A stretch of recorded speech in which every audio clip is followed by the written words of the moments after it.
Good evening and welcome to Gunner Shot. Gunner Shot में आप सबका स्वागत है। जय हिंद, वणकम और प्रणाम।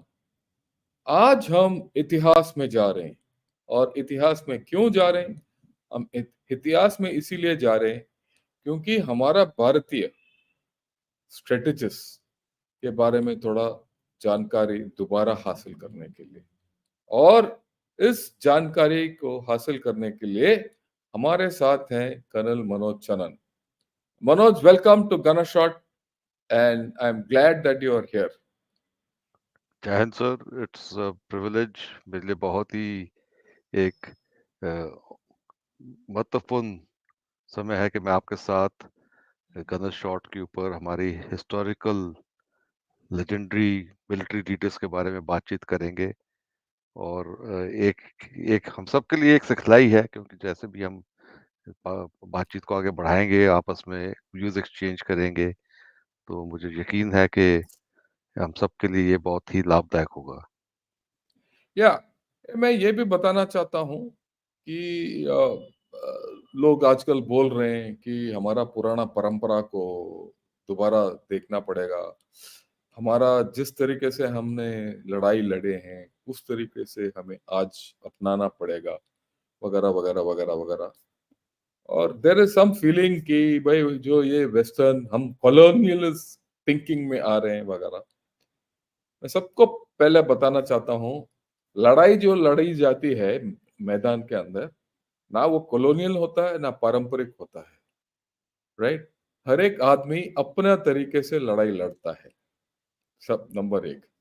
नंबर दो, चाहे वो लड़ाई नॉर्थ अमेरिका में क्यों ना हो, या चाइना में क्यों ना हो, या ऑस्ट्रेलिया में क्यों ना हो, या भारत में क्यों ना हो। राइट? कोई भी लड़ाई अगर दो लोगों के बीच में या दो राज्यों के बीच में या दो देशों के बीच में अगर लड़ाई है तो उसमें सीख होगा हर वक्त। इसीलिए हमने ईरान ईरान ईरान और सॉरी ईरान नहीं, इसराइल और हमास वॉर को पढ़ रहे हैं। उसी तरीके से रशिया और यूक्रेन वॉर को पढ़ रहे हैं। राइट? और देख रहे हैं कि इसमें से हमें सीख क्या मिलेगा। इसी संदर्भ में आज मैंने सोचा कि हम स्वदेश क्या क्यों ना हो जाए, और हमारा जो स्वदेशी स्ट्रेटेजिस्ट हैं उनके बारे में, उन्होंने कैसे लड़ा उस युग में, कई तो हजारों साल पहले की लड़ाई कैसे लड़ा, उसके बारे में हम बात करेंगे। और ये भी गलत फहमी है कि गोरे लोग हमें लड़ाई करना सीख के चले गए। वो तो बिल्कुल सरासर गलत फहमी है। और ये भी गलत फहमी है कि इंडिया में स्ट्रेटेजिक थिंकिंग नहीं है। या आजकल एक है, कुछ लोग बोलते हैं इंडिया में स्ट्रेटेजिक थिंकिंग नहीं है। वो भी गलत है। और कभी कभी मेरे को जब लोग बोलते हैं तो मेरे को ऐसे ऐसे महसूस होता है कि भैया वो अर्थशास्त्र और कौटिल्य के बीच में ना और आज के युग के बीच में कुछ हुआ ही नहीं। राइट? भारतीय तीज कुछ हुआ ही नहीं। और उससे राइट। तो ये चीजें हैं जो हमें ये we should remove this fog of war and see what is there. जो हमारे हीरोज ने लड़ाई लड़ी, राज्यों ने लड़ाई लड़ी, और कैसे ये जीत हासिल कर सके, वगैरह वगैरह। Your initial thoughts on this before the, उसके बाद हम अब विल गो टू और what we have what we are doing. Sir, आज हम बात करेंगे तीन महायुद्धाओं के बारे में। उनमें सबसे पहले बात यू नीड टू करेंगे speak a little louder. Hari Singh Nalwa ji की, बात करेंगे छत्रपति महाराज शिवाजी की, बात करेंगे और चोला डायनेस्टी जो साउथ में था। तो इस किस्म से हमने पूरे देश का एक नदन हिस्सा लिया, एक सेंट्रल हिस्सा लिया और एक सदर्न हिस्सा लिया, सिर्फ इंट्रोड्यूस करने के लिए कि हमारे भी यहाँ पर महारथी महारयोद्धा थे, जिन्होंने सब चीजों को मद्देनजर रखते हुए लड़ाई की, दुश्मनों के इलाके में कब्जा हासिल किया, उनको कैसे सक्सेसफुली एडमिनिस्टर भी किया, और अपनी जो सेनाएं थी उनको तैनात रखा, और काफी अच्छे तरीके से उसका उन्होंने एडमिनिस्ट्रेशन किया। और ये जो हम चाहे हम जिसको भी जिस भी मिलिट्री लीडर को ले लें अपनी हिस्ट्री में से, उनमें तकरीबन एक कॉमन थ्रेड सभी में नज़र आता है कि पहली बात तो वो प्रोफ़ेशनली बचपन से ही इंटरेस्टेड थे, सभी कलाओं के अपनाने में और सीखने में। दूसरी बात, उन्होंने अपने एडवर्सरी को भी समझा। जैसे हम अपनी फ़ौज में कहते हैं कि you must know your enemy, उसी प्रकार से उन्होंने भी उस समय में किया।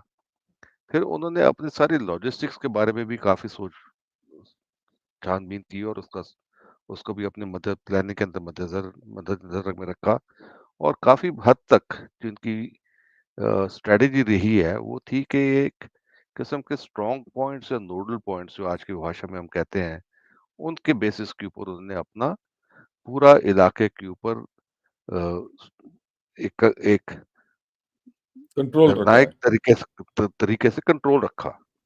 और यही चीज़ें हैं कि हमें जो थोड़ा पीछे झाँकने से समझ आएगा कि हमें आज की जो हम माहौल में हैं, इस माहौल के अंदर भी काफ़ी सिमिलैरिटीज़ हैं। हालाँकि लोग बोलेंगे कि शायद जो जीएस पैम्फलेट ब्रिटिश आर्मी के वो हमें लिख के पढ़ा के चले गए, हम उसी को फ़ॉलो करते हैं, बट हमारी जो सिखलाई है इस बातचीत से पता लगेगा कि नहीं, ये हमारे में एक इंटरनलाइज़्ड तरीका था युद्ध करने का। कुछ वेपन्स बाहर से आए, उसको इंटरनलाइज़ किया, पर काफ़ी हद तक हमने ग्राउंड का, ज़मीन का पूरा फ़ायदा उठाया और उसको अपने समक्ष रखते हुए दुश्मन को हर बारी हराया।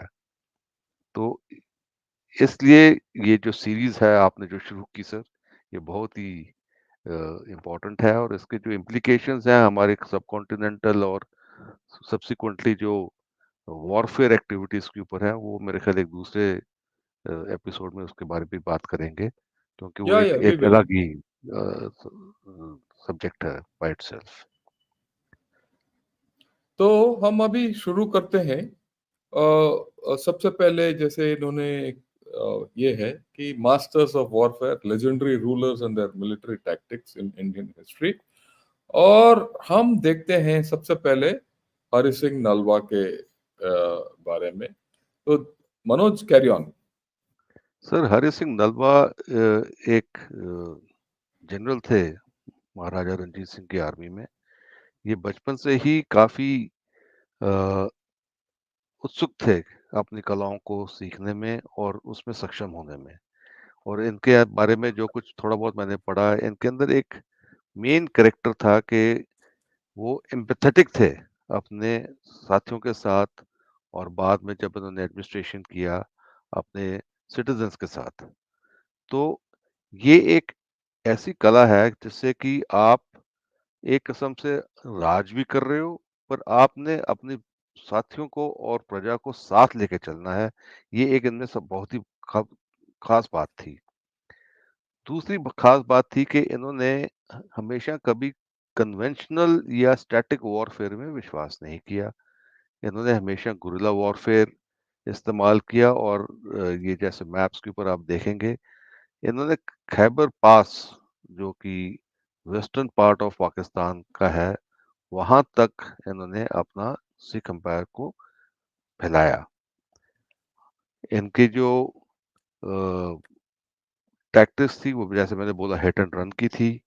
गुरिल्ला वॉरफेयर में ये विश्वास रखते थे और इन्होंने स्ट्रॉन्ग पॉइंट्स बनाए हर एक जगह के ऊपर, अलग-अलग जगह पे, ताकि यही स्ट्रॉन्ग पॉइंट्स इनको एक डिफेंसिव कैपेसिटी और कैपेबिलिटी देते थे और साथ ही में ये इनकी एक एडमिनिस्ट्रेशन रिसोर्स बन जाते थे जहां से वो अपने ऑपरेशंस को कैरी आउट कर सकते थे।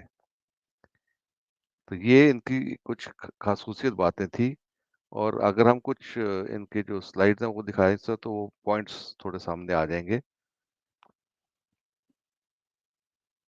या तो इनके ओके। जो खास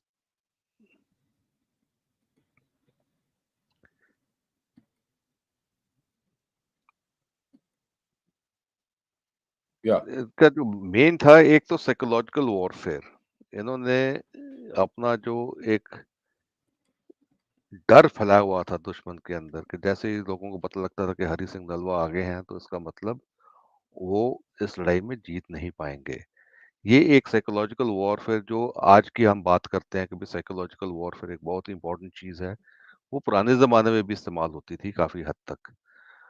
और इन्होंने अपनी जो वेपन्स हैं और जो आर्टिलरी है और एम्प्लॉयमेंट ऑफ जो घुड़सवार या कैवलरी है, उनका भी सही तरीके से इस्तेमाल करते हुए छोटी-सी टुकड़ी के साथ बड़े से बड़े दुश्मन को उन्होंने हराया। Next slide sir. या अभी डिप्लोमेसी, इंटेलिजेंस, ये आज के दिन में भी हम बात देखते हैं, जैसे हमारे विदेश मंत्री हैं श्री जयशंकर, डॉक्टर जयशंकर, वो भी एक इस यही काम को करते हैं। और पुराने ज़माने में भी डिप्लोमेसी एक बहुत ही इम्पोर्टेंट एस्पेक्ट थी अपनी एडमिनिस्ट्रेशन को रन करने के लिए, क्योंकि ज़रूरी था कि आप अपने साथ जो आपके हक में सोचने वाले हैं, आप उनको साथ लेके चलें, ताकि आपके जो कॉमन एनिमी है, आप उसके बरखिलाफ युद्ध कर सकें।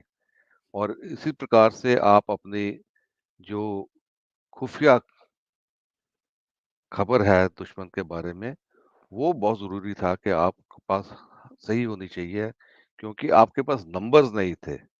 आपके पास ज़्यादा तादाद में फ़ौज नहीं थी, तो आपके पास करेक्ट इंटेलिजेंस होने की वजह से आप अपने टाइम पे, अपने समय के हिसाब से और अपनी चुनी हुई जगह के ऊपर आप दुश्मन पर वार करके उसको बर्बाद कर सकते थे।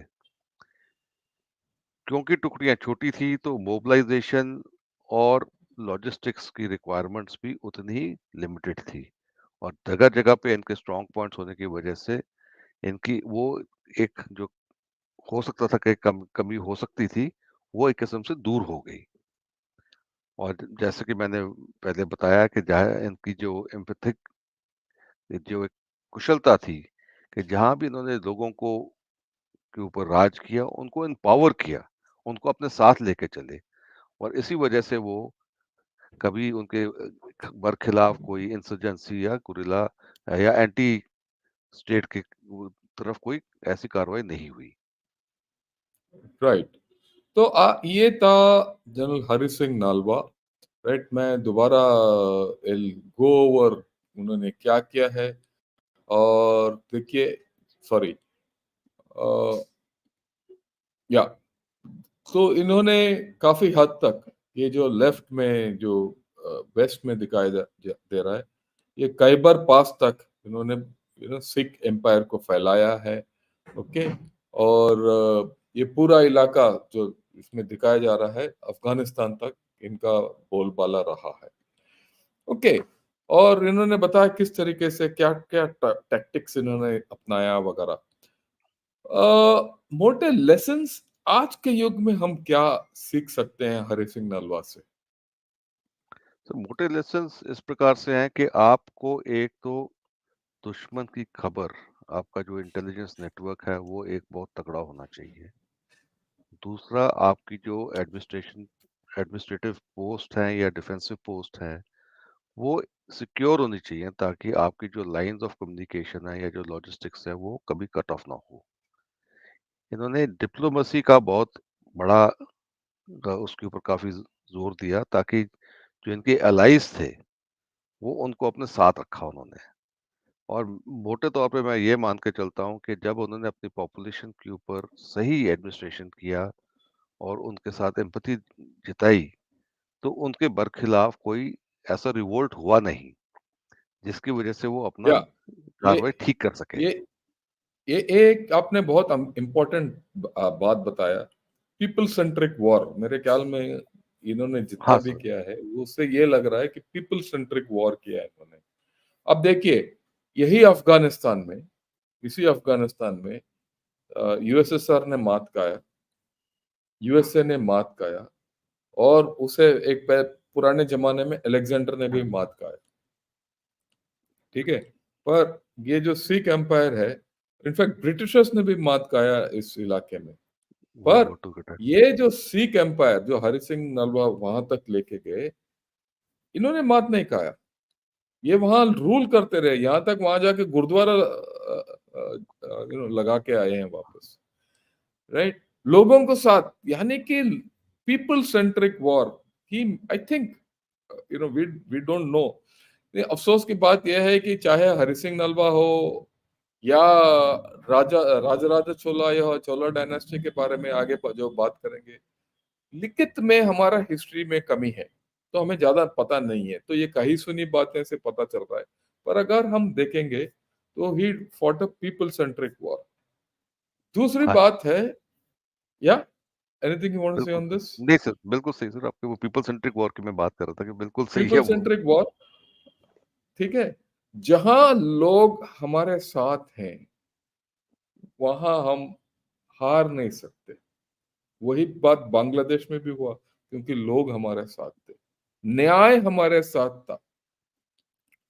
जहां युद्ध न्याय और लोगों के साथ लड़ा जाता है वहां हार नहीं होता।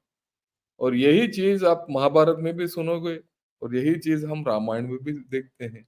लोगों का, राइट।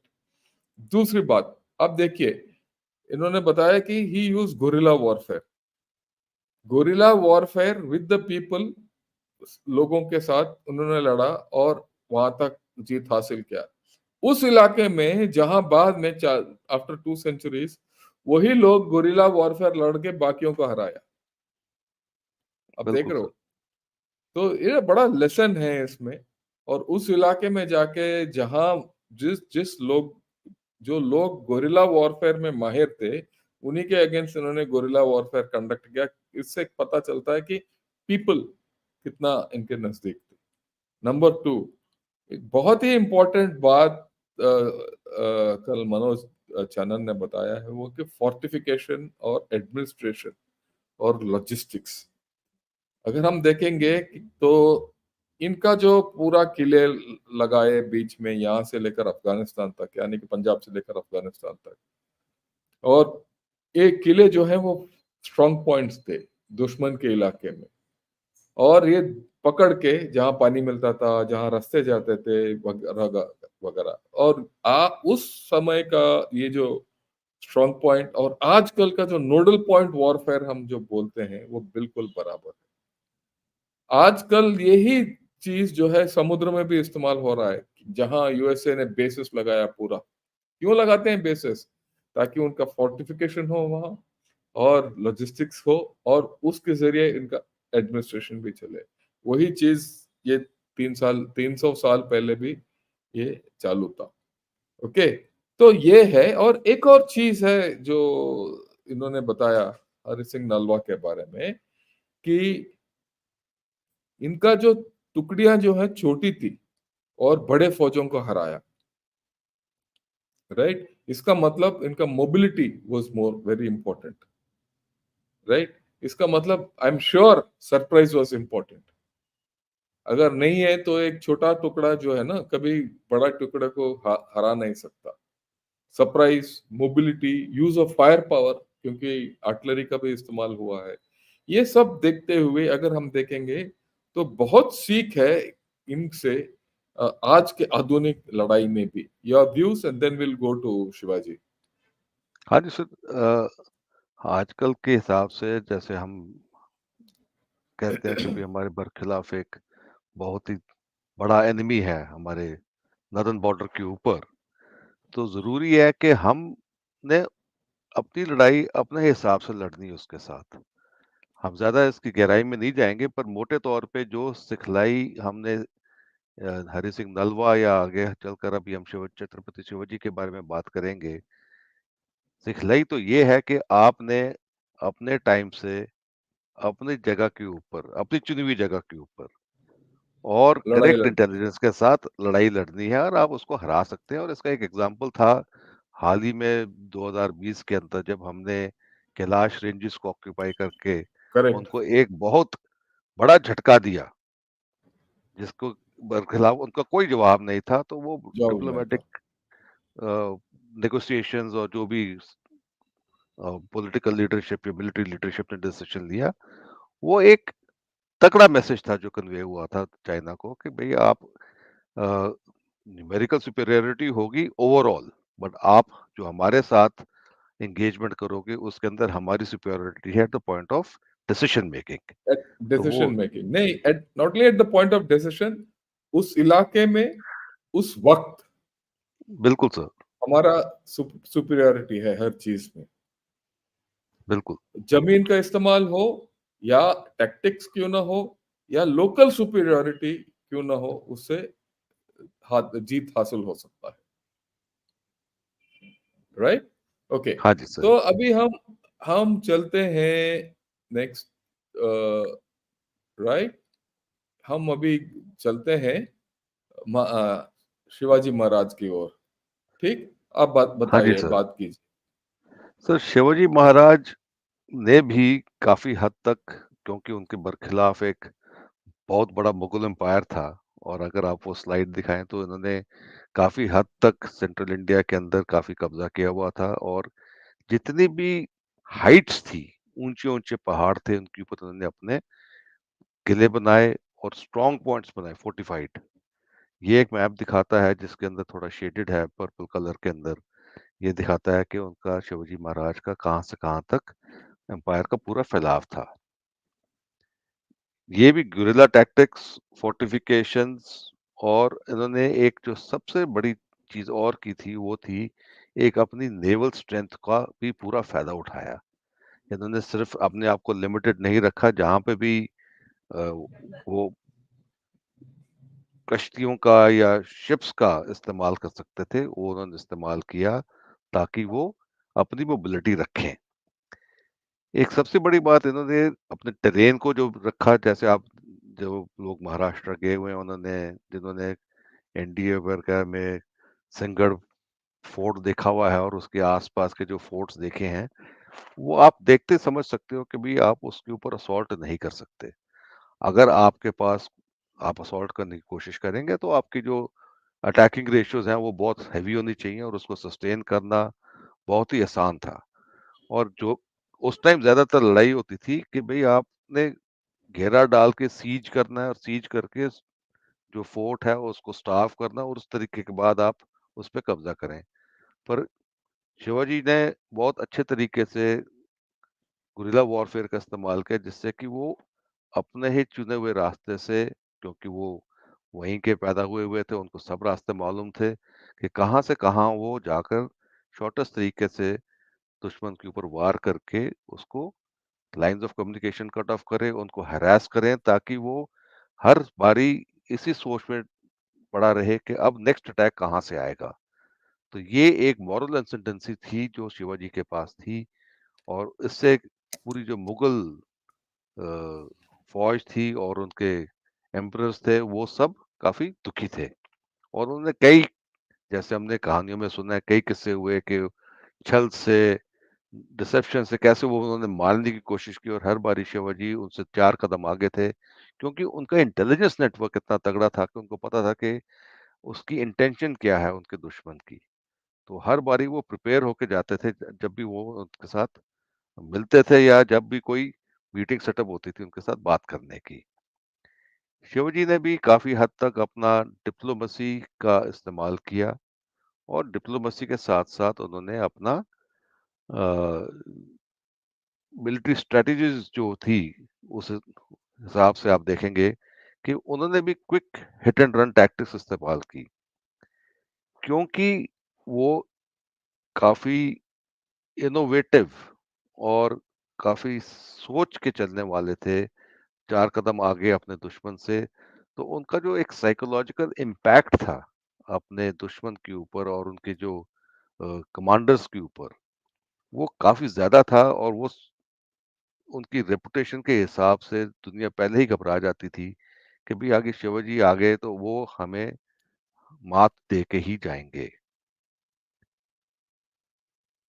तो या ये भी आप एक ग्रेट। देखेंगे, एक कॉमन थ्रेड है, हालांकि जिस इलाके में शिवाजी महाराज ऑपरेट कर रहे थे और कहाँ हरि सिंह नलवा ऊपर नॉर्थ में ऑपरेट कर रहे थे, टैक्टिक्स तकरीबन तकरीबन सिमिलर ही थी इनकी। एक सबसे ज्यादा इम्पोर्टेंट फैक्टर इनका शिवाजी महाराज का ये था, जो मैंने किताबों में पढ़ा, वो ये था कि उन्होंने अपने तमाम सेना को एक खास मैसेज दिया था कि आप कोई भी औरत है, आप उसको रिस्पेक्ट से ट्रीट करेंगे as if like she is your own mother. आप ये नहीं सोचेंगे कि वो दुश्मन के इलाके में औरत है तो आप उसके साथ गलत बर्ताव करें। तो ये एक सिखलाई जो है, ये आज भी हमारी फ़ौज तीनों सर्विसेज़ इसके ऊपर काफ़ी ज़्यादा अ, एम्फेसिस देती है कि आप एथिकली लड़ें। चाहे वो कारगिल की लड़ाई थी 1999 में, उससे पहले 1971 में जब हमने 90,000 पीओडब्ल्यूज़ पकड़े थे, तब जनरल फील्ड मार्शल मानेकशॉ जी ने ये खास हुक्म दिया था कि भई मेरा जवान बेशक अनकंफर्टेबल रहे, पर ये 90,000 जो पीडब्ल्यूज़ हैं, इनकी पूरी देखभाल की जाएगी। और ये एक हमारी ऑर्गेनाइजेशनल कैपेसिटी है जो कि इस लेसन से समझ आता है कि ये आज की नहीं, मतलब कई सालों से हमारे अंदर ये एक बड़ा स्ट्रॉन्ग पॉइंट है कि हम लड़ते हैं तो पूरे जोश के साथ लड़ते हैं, पर जब जीत हासिल कर ली तो हम अपने दुश्मन को भी ठीक से ट्रीट करते हैं। सॉरी। राइट। ये थे जो इन्होंने बोला मिलिट्री की ओर से शिवाजी महाराज का। पर मेरा इसमें एक और टेक है, एक और विचार है। अगर हम अपना हिस्ट्री देखेंगे तो आप देखिए, मुगल आए, उन्होंने राज किया, तकरीबन पूरा इंडिया का राज किया सिवाय साउथ इंडिया का। और उनका राज जो चला था वो मैक्सिमम औरंगजेब के राज में था, जब वो डेक्कन और नीचे तक आए। राइट। पर उसके बाद ये सुकड़ने लगे। राइट। और अगर आप मुगल हिस्ट्री देखोगे तो औरंगजेब के पहले किसी का हार नहीं हुआ। हाँ, हालांकि बाबर और हुमायूं के बीच में वो प्रॉब्लम था, और हुमायूं ने पूरा राज गवा दिया, फिर वापस आया, जीत लिया। फिर शाहजहां ने बढ़ाया राज को, अकबर ने और भी बढ़ाया, और यू नो और औरंगजेब ने और भी बढ़ाया। पर आप सोचो, औरंगजेब का एम्पायर कब सुकड़ने लगा? शिवाजी आने के बाद। राइट। शिवाजी ने सबसे पहले, मैं वापस मैप में जाता हूँ और आपको मैप के जरिए आपको बताता हूँ, उसी मैप जो इन्होंने दिखाया है। आप देखिए, नीचे का इलाका जो बामनी किंगडम होता था, वो पूरा मुसलमान किंगडम होता था।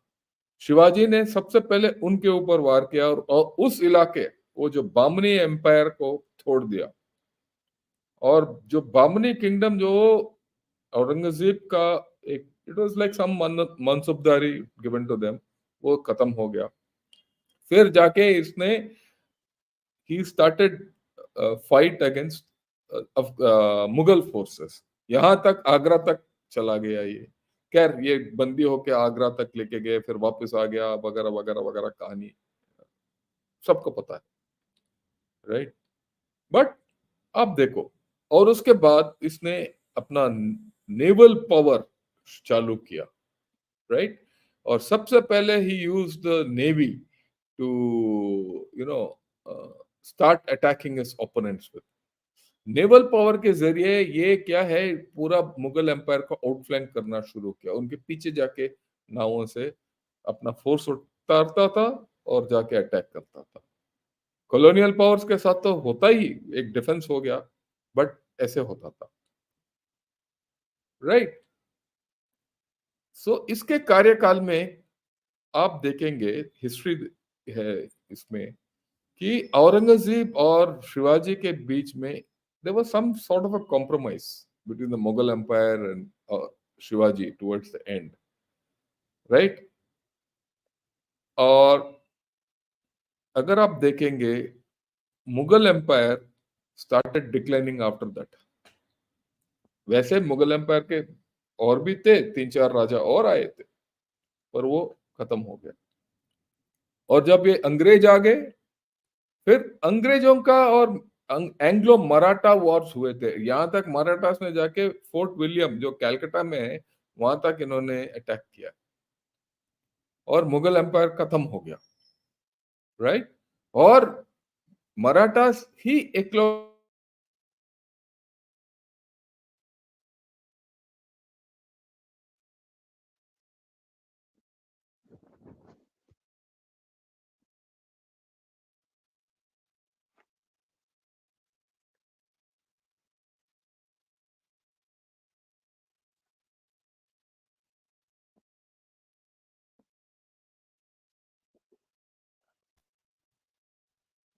या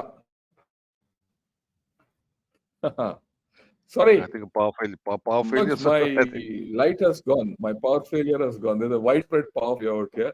So I'm on mobile, Acha, but that's okay. We'll get not some a light. problem, sir. Yeah, some light has come. Okay. So Sir, अगर आप देखेंगे तो ये जो या या दैट्स फाइन. अगर हम देखेंगे तो ये जो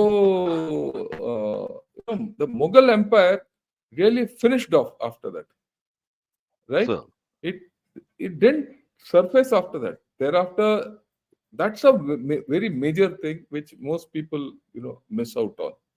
Okay, तो ये है कुछ पॉइंट्स जो शिवाजी महाराज के थे. The next point is what you said, जो आपने बोला था कि ethical warfare, right? That ethical warfare which Shivaji had, against his subjects was something very important, जो आपने भी highlight किया कि आज के दिन भी वो होता है. And that is what has stood us in good stead, चाहे वो बांग्लादेश में क्यों ना हो या in all other wars we have fought, on all counterinsurgencies we've gone through, yes, sir. right? So बिल्कुल, this sir. is something which we have to learn a lot from, and without doubt, right, we have to think of it. So you have anything else to say about Shivaji? Fine, otherwise we'll move ahead. Sir, nothing I have more to add because almost all points have been covered. But as to just add to what you just said that okay, the Mughal Empire actually started declining, I think that was also for the fact that Aurangzeb was a very fanatic Muslim king, Yeah, and he was ruthless towards the local population. And when Shivaji Maharaj started getting his small victories, people realized that they had to align themselves with Shivaji Maharaj to ensure that they do not suffer at the hands of this tyrant Aurangzeb. So I think that is something which is very clearly from the entire warfare perspective and also from the perspective that they finally lost and they had to wither away. And the last Badshah was finally sent out of India also. He could hardly find a space to be buried here as the last Mughal king. yeah, I think so. तो इसके साथ हम we will now look at the Chola dynasty, right? And yeah, over to you. Just carry on.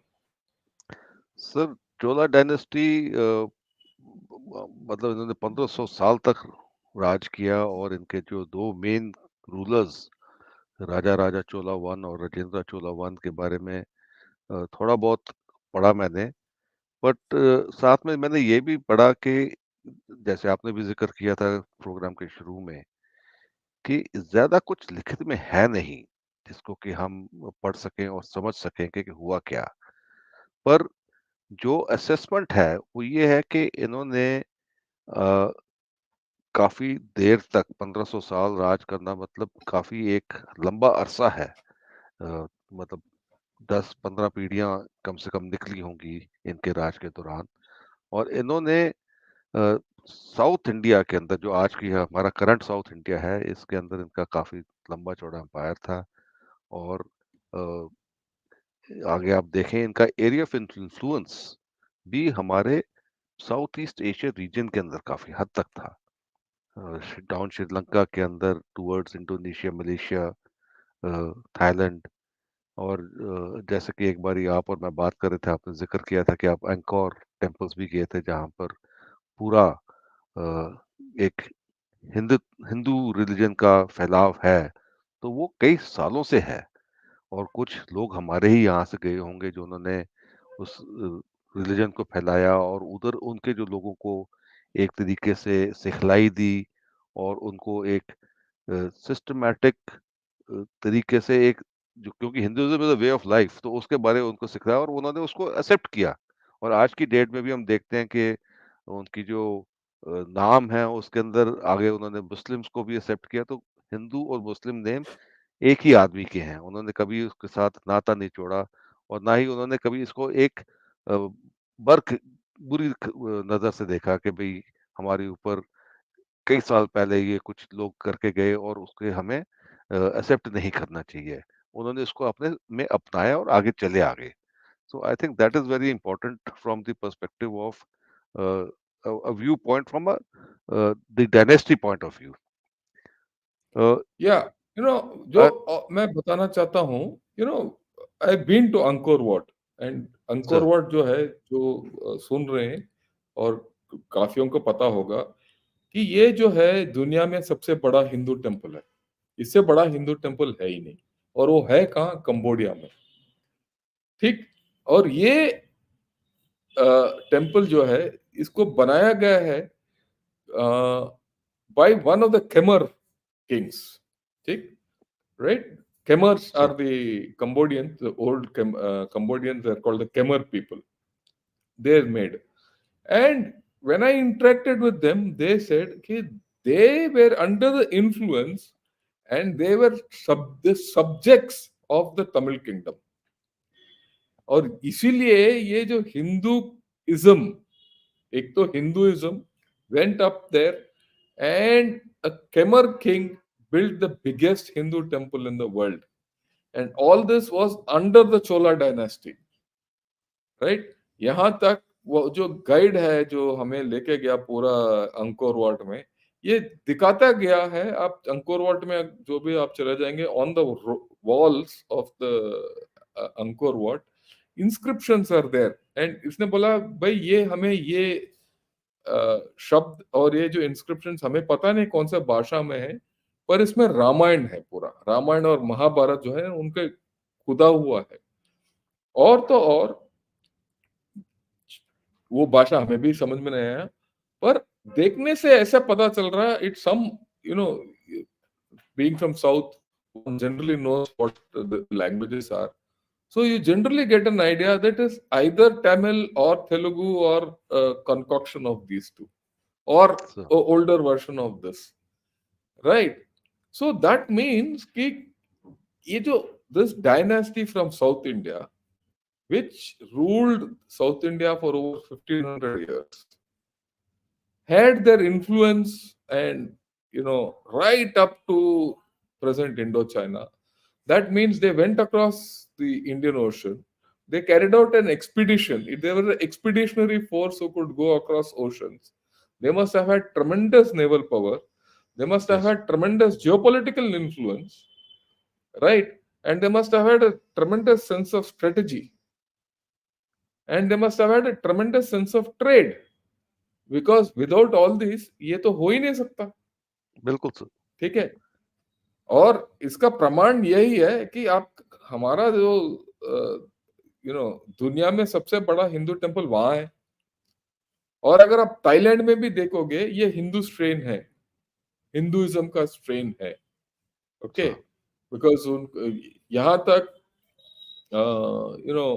मेघावती Sukarno पुत्री, her name अगर आप देखोगे, Sukarno पुत्री का मतलब कौन है? सुकर्णो का पुत्री है ये।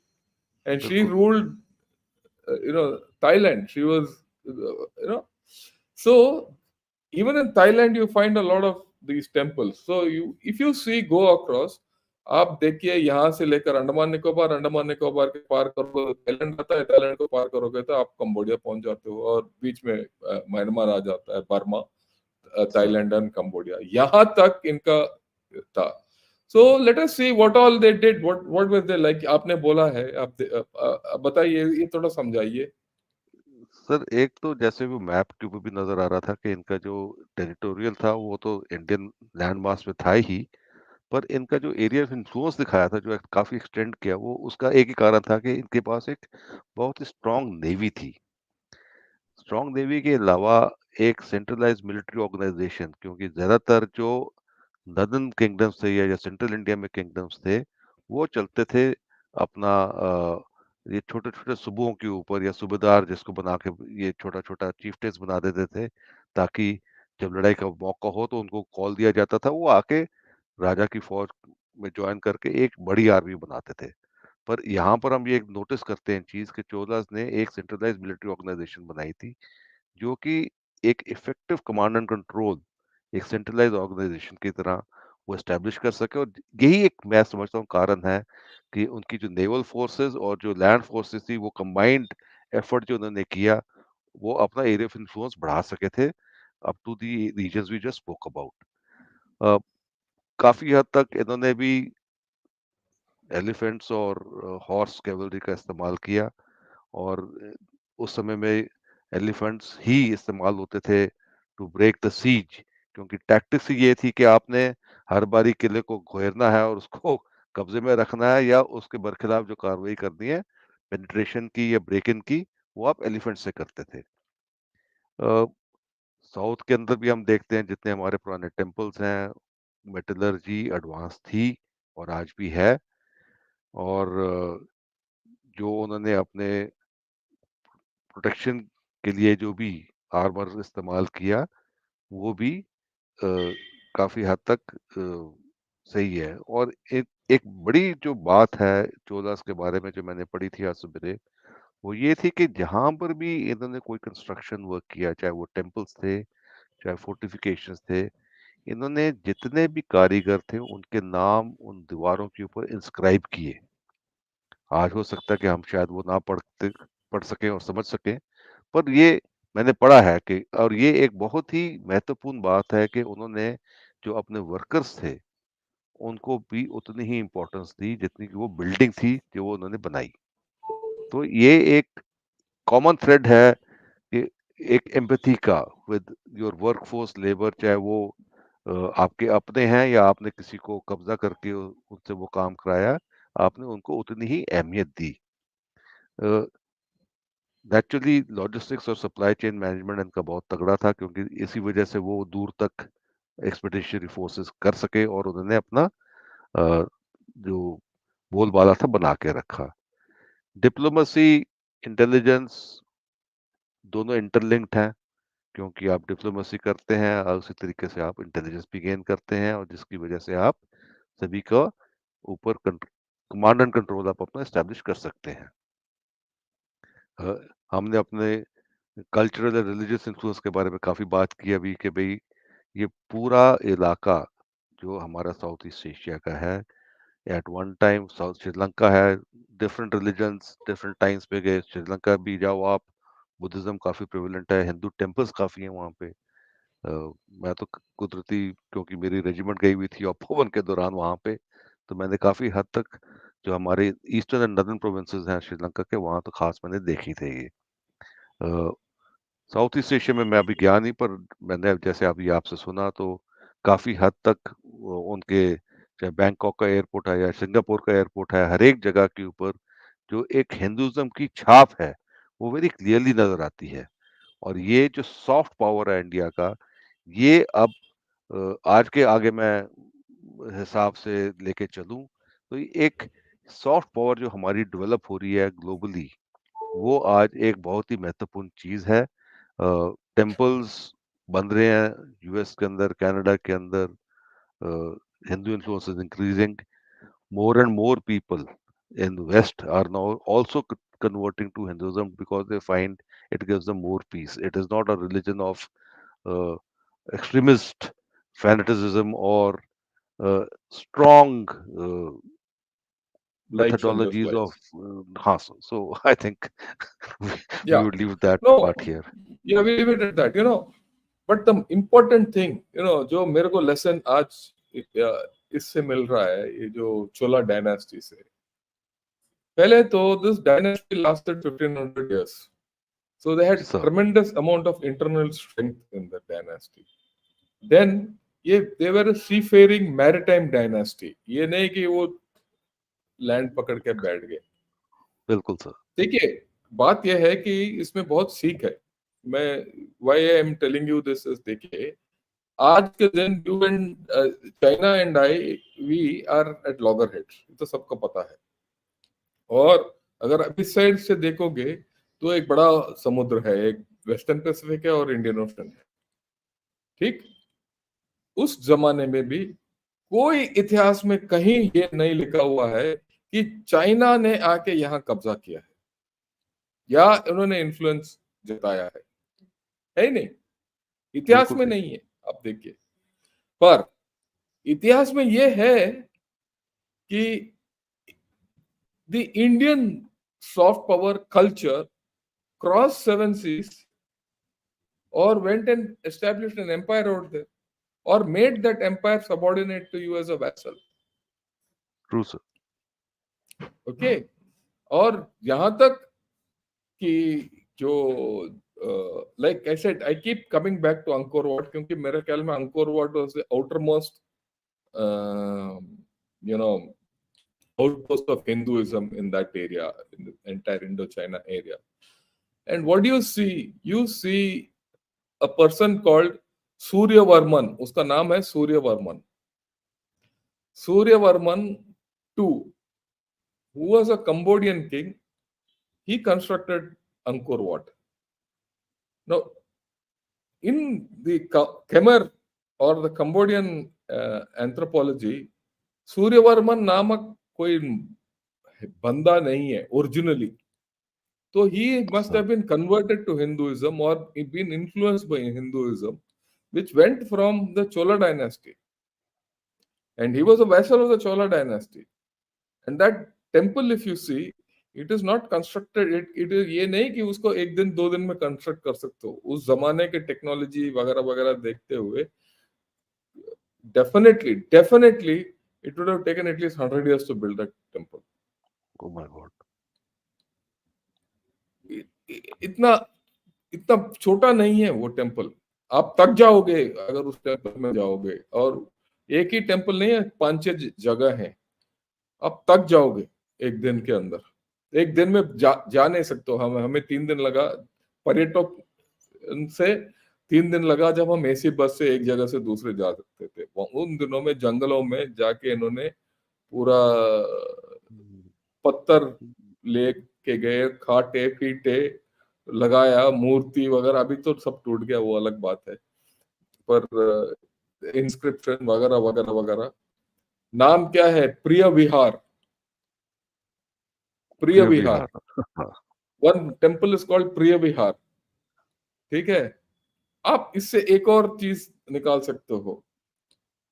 क्या ये लोग जो गए ये तमिल राज के थे या they were hybrid on their own? Right. प्रिय विहार का मतलब क्या है? That languages, it looks like Hindi, but the Chola dynasty is a completely Tamil dynasty. So there sir. was some kind of syncretization of religion and language in those days. हम बेवकूफों की तरह आज बोल रहे हैं नहीं नहीं आप हिंदी वाले हो, आप तमिल वाले हो, आप तेलुगु वाले हो. इससे बड़ा मूर्खता मैंने आज तक नहीं सुना. सर। इसमें डाउट नहीं है. और ये सब हिस्ट्री किसने बताया वो मेरे को वहां पता चला. यहाँ नहीं, यहाँ का नहीं, वहां कंबोडिया में. दूसरी बात, Suryavarman two was this thing, but there was another person called Mahendravarman, उनका राजा, उस वक्त का राजा, जिसने अंकोर वाट को चलाया काफी दिन उसका कार्यकाल में. So there was a dynasty which was looking after Angkor Wat, a Hindu temple in those days. And that dynasty, as per them, came from South India. But you see North Indian, आज के दिन name. के North names. So I think we have a lot to rethink on our culture. I think we have to लोग मेरे को बोलते हैं क्या ये हिंदी चैनल है, ये इंग्लिश चैनल है, क्या है? मैं तो बोलता हूँ यार ये इंडियन चैनल है. बिल्कुल सर। अभी you have spoken some in Hindi, some in this thing. एक ने मेरे को कमेंट दिया, भाई ये हिंदी में आप बोल रहे हो तो मैं साउथ का हूं, मैं कभी साउथ का सुनूंगा नहीं. मैं कहा bye bye, goodbye, tata, thank you. दो उस just about half an hour later one chap said no I am from south, I know Hindi, this is a very good channel. तो ये सोच जो है ना हमें बदलने की जरूरत. बिल्कुल सर। कई लोग बोलते हैं सिर्फ हिंदी में बोलो। भाई क्यों? हिंदी बिल्कुल जो सर। है हमारा एक एक भाषा है इस देश का। अनेक भाषाओं में एक देश भाषा है, और बाकी भाषाएं ने भी काम किया है। और यहाँ मैं कमेंट्स में भी देख रहा हूँ कि आपने इस राजा के बारे में क्यों नहीं बात किया जो तिब्बत गया, वगैरह वगैरह वगैरह। वो अलग अलग प्रांतों से गए हैं, और उनके बारे में हम बाद में बात करेंगे। तो so you see that we have been a maritime power, expeditionary with the expeditionary force, and you could conquer up to there. You could, I don't know whether Chinese were there or not, but I don't think the Chinese had that outlook of going so far out true sir. 2000 years back. ठीक है? And to do anything. आज कौन सा वो मॉरिटाइम power है ये jokers? बिल्कुल sir. Our maritime tradition is something we have to be proud of, right? So बिल्कुल sir. I think we've generally covered most of the things. You have any other points? Otherwise, we'll take some questions. नहीं sir, I will take the question straight away sir. Yeah, I think we've covered most of the sentence thing. Okay. So Anand Lal, welcome as a member. Okay. Now, this is a question. See, would you say that diverse cultural ethos of Indian Army regiments are a factor also in this regard? How do you appreciate the ethos of Punjab and Sikh regiments for their cultural and spiritual spirits? I've taken this question just to prove there's nothing special about a Punjab or a Sikh regiment which the Assam regiment doesn't have, or a Madras regiment doesn't have, or a Rajput doesn't have. हमारा जो भारतीय जो army है, Indian army has its own tradition. Indian Army ka tradition is unique. The classification is for different purposes. It is to get internal cohesion in a regiment or a battalion, so that people fight well, they bond better and all that. Right. So don't think. Yeah. Any views on this you have, Manoj? Sir मैंने एक talk सुन रहा था जिसमें एक x 9 para special forces के CEO बातचीत कर रहे थे। तो उनकी टॉक से मेरे को एक चीज समझ आई कि एक जो अफसर है या एक जवान है, वो भारतीय सेना का अफसर और जवान है। वो किस इलाके से आता है उसका कोई मकसद नहीं, उसका कोई महत्वपूर्ण नहीं है। वो उसकी सिखलाई जो है, उसकी ट्रेनिंग जो है, और एक सब यूनिट या यूनिट के अंदर आप जो ट्रेनिंग करते हो, आप एक 5 उँगलियों की जगह एक मुट्ठी बन जाते हो, तो वो दुश्मन को बर्बाद करती है। उसमें But, ये रिलीजन इम्पोर्टेंट है, सभी के लिए है। वो जिस हम तो इंडियन आर्मी का ट्रेडिशन है कि जो अफसर है, वो अपने जवान के रिलीजन को फॉलो करता है। religion चाहे को मैं follow करता है. हाँ, और ये आगे वो तमिलनाडु से है और वो सिख रेजिमेंट में गया तो वो गुरु ग्रंथ साहब जी को पूजेगा। कोई सरदार जी हैं वो गए हैं मद्रास रेजिमेंट में तो वो मद्रास रेजिमेंट के जो देवी देवता हैं उनको पूजा करेगा और उनकी प्रॉपर तरीके से होगा हर एक काम। ये नहीं कि वो शॉर्टकट मारेगा, उसकी वो सिखलाई है और वो इंसिस्ट किया जाता है कि आप अपने जवानों के साथ हर चीज में साथ मिलके चलेंगे। और ना ही बस. युद्ध के टाइम कोई रैंक नहीं होता। उस टाइम जो लड़ाई लड़ रहा है वो सबने अपना काम करना है। आप भी एक सोल्जर के माफिक युद्ध के मैदान में लड़ते हो। Yeah. तो I just want to clarify. देखिए, मैं एक साउथ इंडियन हूँ, but I have commanded Rajput regiment, Rajput troops, बचपन से लेकर कमांडिंग ऑफिसर तक। इसीलिए मैं मूंछ भी राजपूत की तरह रखता हूँ. Okay, so you assume the character of your men, and the men slowly assume your character if you're a good commanding officer. बिल्कुल सर। बाकी सब become this thing. Okay, right. This is an interesting question. So, Indian subcontinent has seen many great empires, but we could not sustain these empires. Why? Your view. I'll give mine. Sir मेरा विचार ये है कि जो कई बीच में बड़े empires बने पर वो सस्टेन ना कर पाए क्योंकि हमारे अंदर जो फूट थी कई वजह से लोगों ने उसको एक्सप्लॉइट किया। और जो ये बड़े-बड़े एम्पायर्स थे, जो जब तक तो ये रहे, तब तक तो उनका इन्फ्लुएंस रहा लोगों के ऊपर। But as a major empire जिसने कि पूरे देश के ऊपर राज किया हो, वो कभी हुआ नहीं।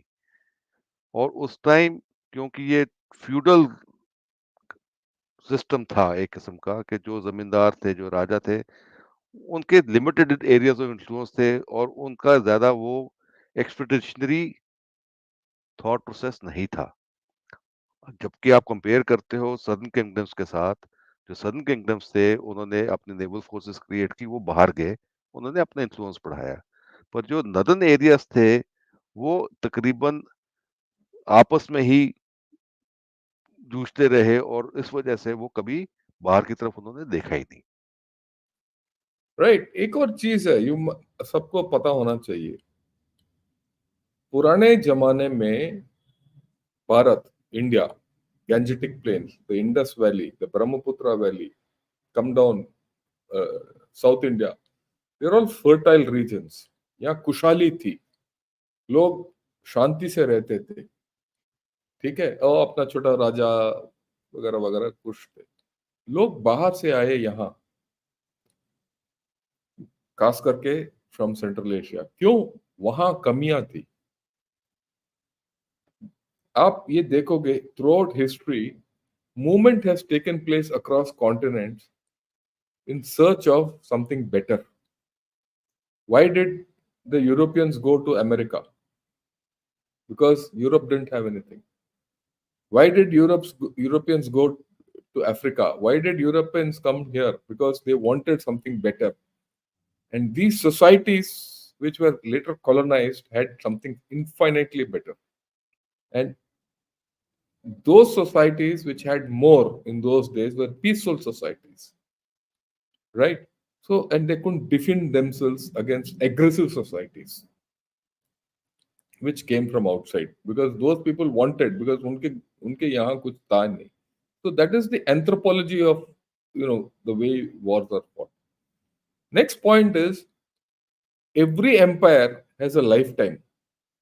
देखिए, कोई भी, आप दिल्ली में जाओ तो दिल्ली का हिस्ट्री अगर आप पढ़ोगे तो बोला जाता है कि यहाँ 7 एम्पायर थे।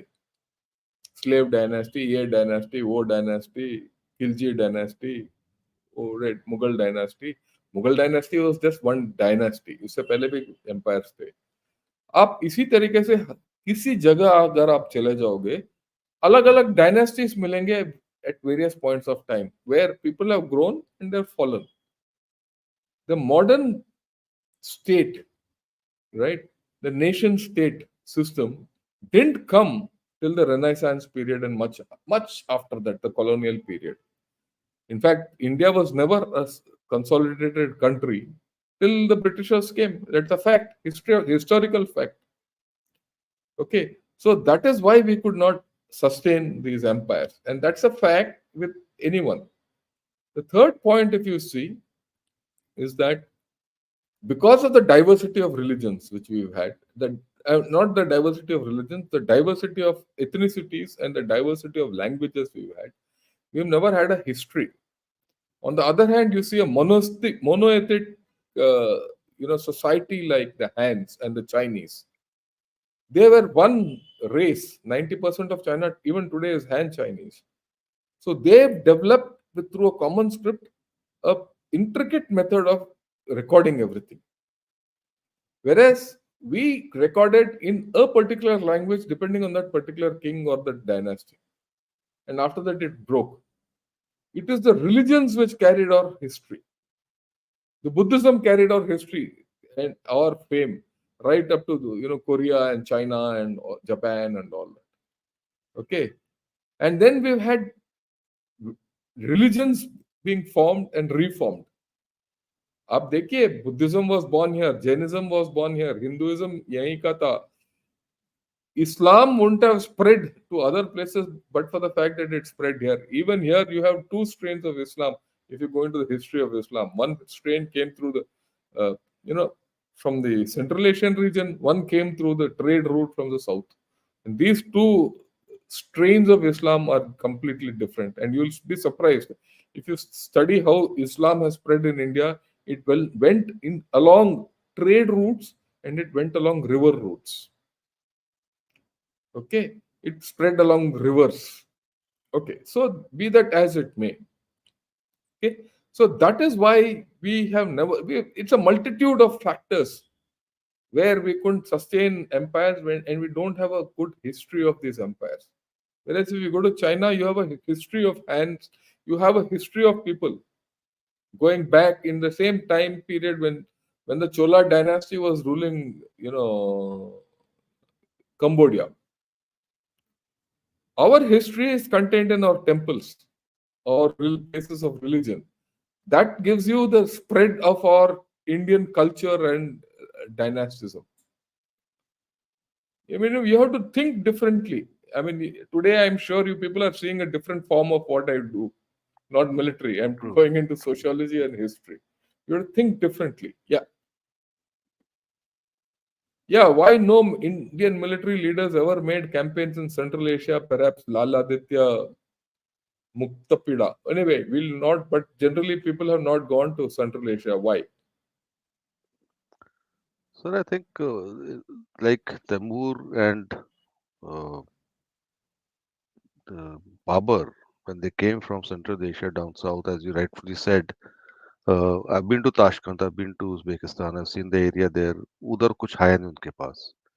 So naturally जो यहाँ fertile land थे, wealth थी, people They thought कि came, इधर they had to आएंगे come. और इधर आके सेटल हुए क्योंकि उनके पीछे कुछ नहीं था. और यहाँ से जो रिवर्स ट्रेंड है वो कभी हुआ नहीं. अगर आप देखें सोमनाथ टेम्पल 17 बारी मोहम्मद गजनी ने कॉन्कर किया क्योंकि उसको पता था कि यहाँ पे हर जगह वेल्थ क्रिएट होगी और उसको मौका लगता था कि उसने डकैती की और लूट के ले गया. उसके रीजंस में अभी नहीं जाएंगे पर हमने कभी बाहर की तरफ देखा नहीं और आज के दिन भी अगर आप देखें हमारी जो कंट्री का रवैया है वो हमें हम अपने टेरिटोरियल एरिया के अंदर ही सीमित हैं. हमारा कोई एक्सपेंशनिस्ट मोड नहीं है कि हम दूसरे देशों में जाके कब्जा करें. हाँ, कोई आगे हमारे साथ लड़ना चाहता है और वो किसी एरिया से ऑपरेट कर रहा है तो जरूर हम उसको जाके उसके इलाके में मार के आएंगे. उसमें कोई दो राय Yeah, नहीं है. yeah, it's very clear. क्योंकि ये देश और ये जमीन और ये इलाका जो है खुशहाली का इलाका था, राइट. एंड वो जो to go to Central Asia, अगर आप कभी, मैं कजाकिस्तान गया हूँ, वहाँ कुछ मिलता ही नहीं है. ये जो स्टेप एरिया है जो हम सुनते रहते हैं, step area step area step area में अगर आप जाओगे तो मीलों दूर आपको नजर आएगा सब कुछ फ्लैट एरिया. वहां उगता कुछ नहीं है. क्यों? 6 इंच जमीन के नीचे जमीन ठीक नहीं है, उत्पादन नहीं होता, लोग मरते हैं वहां खाने के लिए. तो लोग तो यहाँ आते थे, यहाँ रेड करने आते थे, लड़ाई करने आते थे ताकि यहाँ का जो अन्न उठता था और यहाँ जो वेल्थ था यहाँ से लूट के ले जाने के लिए. So you have to see why we don't didn't go out. Okay. और ये भी देखिए क्यों हम, why did this Chola dynasty go out. It is my own view. आप अगर आप देखेंगे तो north India has perennial river system, south में वो पेरिनियल रिवर सिस्टम्स है ही नहीं, राइट. पानी का किल्लत है साउथ में कुछ हद तक. और उन दिनों में जहां बांध नहीं था, नहर भी ज्यादा नहीं थे. अगर आप डायनेस्टीज के बारे में थोड़ा बहुत पढ़ोगे तो ये लिखा गया है कि इन्होंने नहर बनाया, बांध बनाया वगैरह वगैरह, फिर भी पानी उतना नहीं था, राइट. इसीलिए ये गए. और कि भाई कुछ कमी था इधर, तो इसीलिए वो पूरा करने के लिए उस इलाके तक गए ये, right.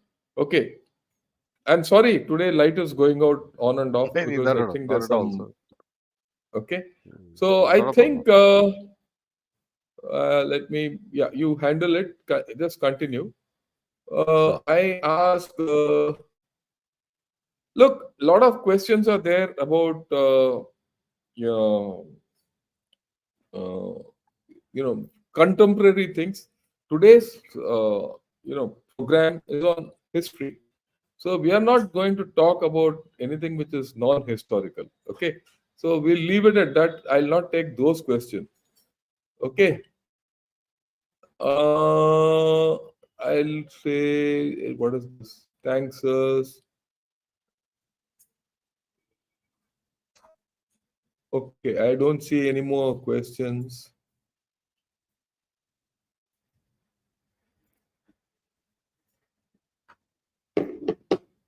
Okay, let's take this something to do with, do these South Asian countries which were under Chola's influence once still recognize their past and consider an allied relationship with India based on their past? Would you like to answer it? Should I take it? So I think I'll request you to take it. But I one word thing is yes, there is a lot of commonality, and they are very much reconciled to the fact that they were there, and that is why, like Sir had brought out earlier in the conversation, the names specify their lineage, whether they may not be ethnics from India, but they have taken on names. Sir, over to you, sir. Yeah, yeah, I completely agree with you. They have not forgotten their roots. That is why you will still find a lot of goodwill towards India, right? There a lot of goodwill towards India. आपको बताना चाहता हूँ, अब Thailand देखिए. Thailand has never been under the British rule. It has never been under any rule. It has retained its independence throughout its history. How is it retained it? Very simple. This is what one Thai officer told me. Even today, for security, they look at USA. For trade, they look at China. And for culture, they look at India. Right? They Important. balance. Okay. For culture and roots, they look at India because they know that there a lot of their culture which they have derived from here. So this is how people are, and people recognize India. And see, the thing is, most of us don't recognize how good we are or how strong we are. That's the only thing. Okay. Right. Okay, let's take one last question. Do you agree that past empires had all had physical integrity through maintaining their supply chains? Their downfall was the lack of spiritual integrity that binds the people together. Yeah, your take, and then we'll. So I think the physical integrity was definitely the supply chains were, of course, created through that various fortifications we spoke about. And in the case of the Chola dynasty, through their naval power, they were able to sustain it. The spiritual aspect is something, you know, it has to be seen in a different perspective. My view is that the military leaders that we spoke about did not really emphasize the religion aspect of it on their governance. They ensured that people were allowed to follow their religion, whatever they were following. They were basically emphasis was on following the law of the land and Correct. doing whatever the king's bidding was. It was nothing to do wherever we've seen that, like in the case of Aurangzeb, we were discussing some time back, because he was a tyrant. He wanted to kill Hindus and bring about just having Islam. He was favoring the Islam religion to be spread further and further, which eventually lost. They lost it out on that, and we have seen it Led to the globally. downfall. Look at the Crusades, sir.